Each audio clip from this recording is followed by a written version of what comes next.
শাড়ি সুবোধ সরকার। বিয়েতে ৫১টা শাড়ি পেয়েছিল মেয়েটা।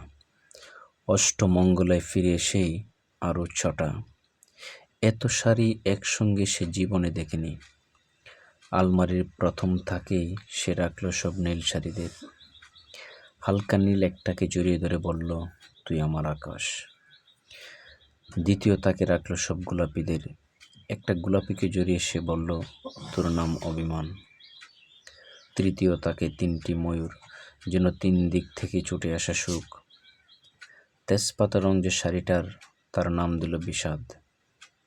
সারা বছর সে শুধু শাড়ি উপহার পেল। এত শাড়ি সে কি করে এক জীবনে পরবে? কিন্তু বছর যেতে না যেতেই ঘটে গেল সেই ঘটনাটা। সন্ধ্যের মুখে মেয়েটি বেরিয়েছিল স্বামীর সঙ্গে চাইনিজ খেতে। কাপড়ে মুখ বাঁধা ৩টি ছেলে এসে দাঁড়ালো। স্বামীর তলপেটে ঢুকে গেল ১২ ইঞ্চি, উপর থেকে নিচে নেমে ডান দিকে, যাকে বলে এল। পরে রইল খাবার। চিলি ফিশ থেকে তখনও ধোঁয়া উঠছে। এর নাম রাজনীতি, বলেছিল পাড়ার লোকেরা। বিয়েতে ৫১টা শাড়ি পেয়েছিল মেয়েটা। অষ্টমঙ্গলায় ফিরে এসে আরও ৬টা। একদিন দুপুরে শাশুড়ি ঘুমিয়ে সমস্ত শাড়ি বের করে ৬তলার বারান্দা থেকে উড়িয়ে দিল নিচের পৃথিবীতে।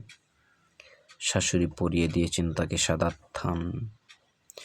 ১৯ বছরের একটা মেয়ে, সে একা। কিন্তু সেই থানও এক ঝটকায় খুলে নিল ৩জন। পাড়ার মোড়ে একটা সদ্য নগ্ন বিধবা মেয়ে দৌড়াচ্ছে আর চিৎকার করছে, বাঁচাও। পেছনে ৩জন, সে কি উল্লাস! নির্বাক পাড়ার লোকেরা। বিয়েতে ৫১টা শাড়ি পেয়েছিল মেয়েটা। অষ্টমঙ্গলায় ফিরে এসেই আরও ৬টা। ধন্যবাদ।